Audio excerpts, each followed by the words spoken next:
very much, Madam Speaker. The pipeline bottleneck and the impact that that is having on everyday Albertans, on jobs, on the take to this provincial government, the impact on the deficit in this province, the impact on debt is nothing short of a crisis.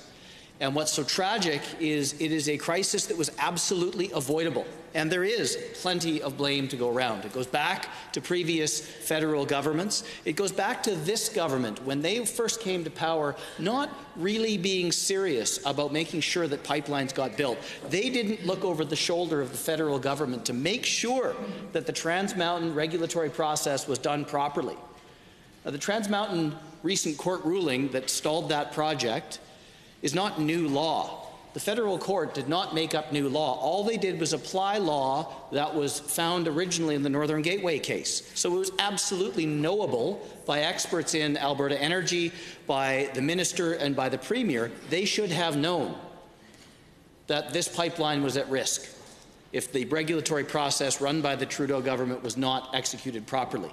And, as we now find out, to the great detriment of Albertans, to the great detriment of our finances, and to the countless tens of thousands of Albertans who are out of work now as a result, we're in a real crisis situation in this province. So there are no easy answers to this. The long-term solution is to build pipelines, but the long-term solution to build pipelines has been known for a decade or more. Well, some of the things that the honourable member had just talked about in terms of petrochemical diversification, while those may sound like great ideas, we're a decade away from those bearing fruit. Best case, maybe 5 years. What does that do for the family right now who's having a hard time making ends meet because they can't get work? What does that do for the companies that are choosing to invest not in Canada, not in Alberta, but in the United States? It is booming in Texas and in North Dakota. And what are we doing here in Alberta? We're sending our rigs down south. We're sending our workers down south, while Albertans are having a hard time making ends meet. That is the result of poor government policy choices by the NDP and by the federal government. And that is why this is a national crisis. Total Energy Services recently announced that they were going to close 5 Western Canadian branches. They are, in the best case, moving the people who are going to have those jobs here in Alberta down to the U.S. More likely, they're hiring Americans. They're not hiring Albertans. Those are people who will not be able to suit their kids up for hockey this winter. Those are people who are going to have to go deeper and deeper and deeper in debt at a time of rising interest rates. Those are people who are entrepreneurs, who've got a welding unit on the back of their truck, who are going to see that sitting idle, who are having a hard time finding work, can't find work at all. The rig count in this province has gone down from a high of 850 rigs in 2013 to 590 rigs today, and a forecast recently by Peter Terzakian that may drop again to 500. Peter Terzakian very recently said that there's a risk that we could lose this winter drilling season. And the dilemma, the challenge, the crisis that we face is not related only to heavy oil. It's having a contagion on light oil as well. So while we know that the differential for heavy oil for West Canadian Select is in the $40 range, and we're getting between $13 and $18 for a barrel of oil, the cheapest oil on the face of the earth coming from Alberta as a result of pipeline bottlenecks, light sweet crude is trading at a 50% discount to WTI. That has a massive impact on the take to Albertans from the resource that all of us own. So there's a lot of reasons why this has happened. And I think the federal government deserves a lot of blame for the changes they made in the 2017 budget, which I believe today's announcement may or may not address, to the capital cost allowance treatment for oil and gas investment. It used to be you were able to write that off in a year, like you can in the United States. And if you're an investor with capital to invest in the energy industry, where are you going to invest it? In the place that gives you the best return. So that capital has been flowing out of this country into the United States ever since that change was made. And it's part of a layering problem. It's not just low commodity prices. In fact, until very recently, the price of oil was upwards of $70 a barrel. That's more than enough margin to make a very healthy profit.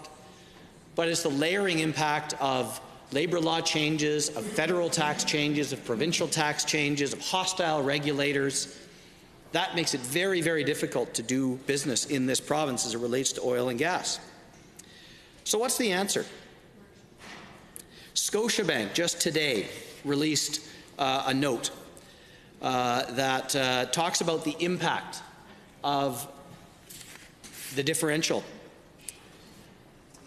They say that Alberta producers are potentially losing between $15 and $39 billion a year in royalty applicable earnings, not top-line revenue, royalty applicable earnings in 2019 alone through this differential. That results in a cost to the Alberta Treasury of between $1.5 billion and $4.1 billion for 1 year. While this government says their path to balance is intact, under no circumstances can we get anywhere near a balanced budget with a $1.5 to $4.1 billion hole in the budget. And so while the official opposition may say that we can ask producers to voluntarily withhold production, that creates a real problem, several problems. One is the free rider problem. If Company A reduces production, Company B does not, Company B disproportionately benefits. This is not the kind of problem that can be solved simply by crossing our fingers and asking nicely. The other problem, of course, is collusion. If the government convenes a group of private industry to sit down together and decide collectively to reduce production, that creates a problem with collusion. So my strong view, and this is a view that Scotiabank has actually done the arithmetic on, and they have found that if we take collective action, the Scotiabank suggests that under Section 85(1) of the Alberta Mines and Minerals Act, the provincial government has the power to, quote, make regulations fixing the maximum amount of petroleum that may be produced under Crown agreements, if such a regulation is found to be in the public interest. Scotiabank believes that if we temporarily reduce output by 140,000 barrels a day, roughly 4% of conventional oil sands output, we will save in the neighborhood of $300 million to $2.9 billion to the Alberta Treasury in the form of royalties. That would avoid between $3 billion and $27 billion of the $15 to $39 billion in foregone upstream royalty earnings to the province. That's a lot of numbers, Madam Speaker, but what it means is, in desperate times, desperate measures are required. This government, instead of acting definitively and decisively in the best interest of all Albertans, in protecting the value of the resource that all of us collectively together own, what do? They do what every government who is frozen and paralyzed like a deer in the headlights, not sure what to do, they strike another committee. And I can tell you, I'm just in Calgary just yesterday for a couple of events in my constituency. I can tell you that the people in my constituency have told me that they are furious that someone like Brian Topp is being flown back in from Ontario to tell them their business. That is the last thing this province needs. What this province needs is a government with the guts to take action. Is it a dramatic step to forcibly constrain and curtail production for a short period of time? It absolutely is. Is it a simple thing to do? No. But when we're facing the kind of dilemma, when we're facing the kind of crisis that we are in this province right now, it demands leadership. It demands action. It does not demand another committee. If we can save the schools and the roads and the hospitals and the debt repayment costs, if we can save the jobs of those tens of thousands of Albertans, I can tell you I'm hearing stories about potential layoffs coming in head offices, potential layoffs coming in the field, and those are potential layoffs coming very, very soon as a result of this high differential. At a time when we should be recovering with higher oil prices, we should be thriving, we should be prospering, our budget should be on the way to balance. There's absolutely no excuse for that. There are people who are going to work every morning wondering, is today the day? Is today the day that, having survived the worst economic downturn in a generation, is today the day that I lose my job? Is today the day that I have to go home to my family and say, I'm sorry, we can't afford Christmas this year. I'm sorry, we're going to have to give up hockey. That's what it means to the people of Alberta.